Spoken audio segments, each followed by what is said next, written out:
So I figure I start out with something simple and just do a tour over the Civic hatch I've been building. It's a 99, so it has all the nice front end and interior dash and everything. I wrapped it myself. Obviously it looks dookie in the back because the bumper's not really painted. I don't know why I said not really. It's not painted at all. It's just bare plastic. So the wrap doesn't really stick well, but everywhere that was painted came out pretty decent, I think. First off, it's a B18A block that has been CSS'd. It got sent out to Humble and they CSS'd it. It has Eagle rods, Wastegate pistons, and then it's a GSR head. So it has the Zerg Industries LSV kit on it. I don't know, I've never had any problems with it, so I ran it on the last 3 LSVs I've done. The head's fully built with Alpha Series, Skunk 2, springs, and some random titanium retainers. I'm not really sure the brand, I forgot. But I have it all. I have the wastegate tied in to the actual exhaust. This car did have a full exhaust on it, but through tuning I figured out it's super restrictive and I can't make very much boost from the turbo. So I took that off for now, but there's still a V-band, and the goal is to straight pipe it all the way 3 inches all the way down, so should be cool. It has a 3-row Mishimoto radiator, a Godspeed intercooler. It's pretty big. I don't really know. I got it in a trade. There's a Skunk 2 intake manifold, AEM fuel rail, AEM fuel pressure regulator, and a 0 to 150 fuel pressure sensor, as well as a 0 to 150 psi oil pressure sensor. Has some knockoff blow-off valve, but it works just fine. I don't leak any boost. I have a precision 38 millimeter wastegate that I stripped one of them, so I had to weld the V-band to it, which I don't hate it. I like the V-band a lot more than what was on it before. But oh yeah, it has a VMS crank pulley just to run the alternator, and then a lightweight flywheel with a stage 4 eBay clutch. But this car was originally an automatic, and then I converted it last winter when I was building it. This has been like my dream chassis for the longest time. And now that I have it, I don't really know if it's still my dream chassis or not. I mean, I love it a lot, but there's definitely a lot cooler Hondas. It definitely looks a lot different than what it did in the mountain video I just posted, because that was from June and it's already October, so obviously I've done a lot to it.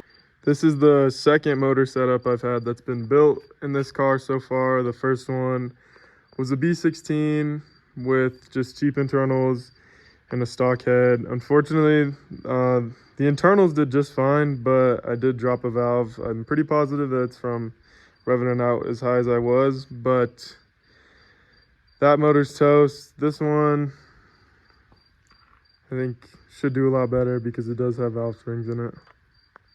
I also forgot to mention it has a B16 trans from an EM1 in it, and I run King's racing bearings and everything.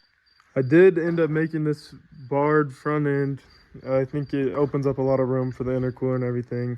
I didn't have fitment problems before because the EK chassis just has so much room, but this definitely looks a lot cleaner than the stock, and I did take out some weight, but not in the right place.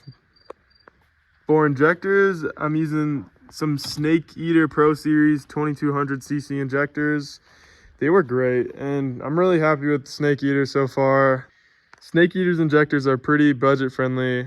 They also have a lifetime warranty as long as you're using a 100 micron fuel filter, so that's definitely a plus. They also, for the Pro Series, label out 1 through 4 injectors, and they test them all and give you data on each individual injector instead of just data on all 4 of what they usually are. So that's pretty nice, especially that they're a budget injector for sure.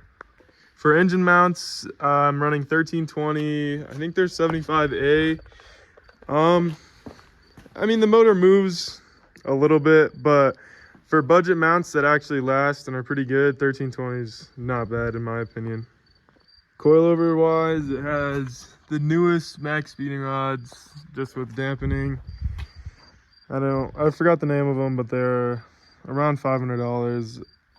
Personally, I'm not super great with suspension work, so I don't know how they do compared to any other coilovers, but I'd like to say it's a smooth ride for sure, but I don't know how well it's helping get grip and everything. So right now I do have 2 different sets of wheels because I was driving it around, and these ones grip a lot better because they're 8 inches. But brake wise, there's Integra knuckles in the front and DC Integra knuckles in the rear as well for the rear disc. I did the front conversion just because I did want it to be a street car, dailyable, so unfortunately I'm not going to be able to fit the 13-inch wheel with slicks on it as I would have hoped, but I definitely like being able to stop on the street very easily. So for my engine management, I'm running a Fueltech FT450. I did have it on Honda about a month ago.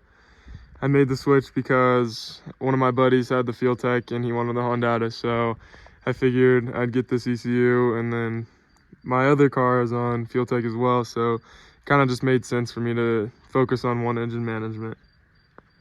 Also, when I did the manual swap, I did end up putting an S2000 master clutch cylinder in it.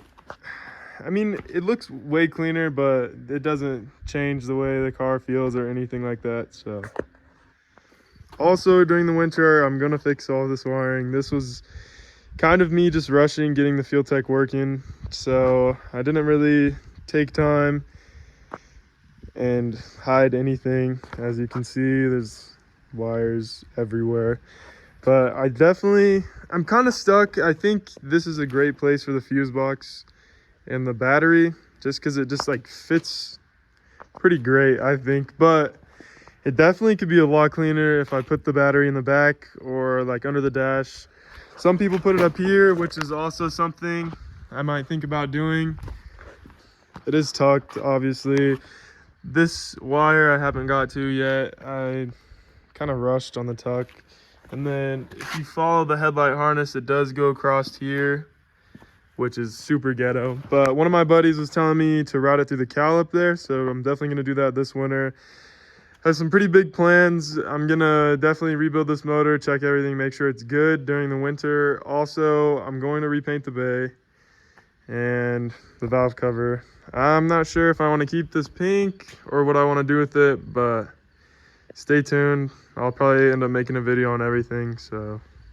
You ain't got my money on my